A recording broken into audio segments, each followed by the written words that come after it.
Welcome to Samba Samba. Enjoy the video. In this video, I will explain how to cook dog food.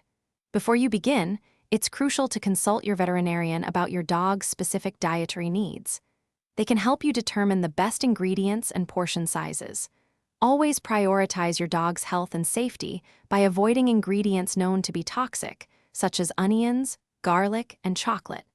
This ensures a healthy and balanced meal for your furry friend.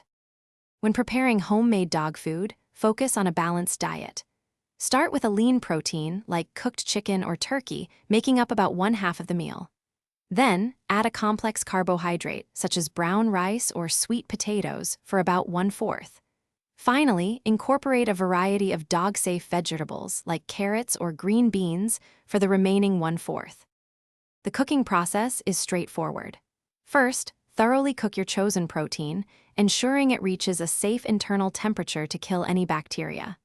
Next, steam or boil your vegetables until they are tender, which helps with digestion. Avoid adding any seasonings or spices.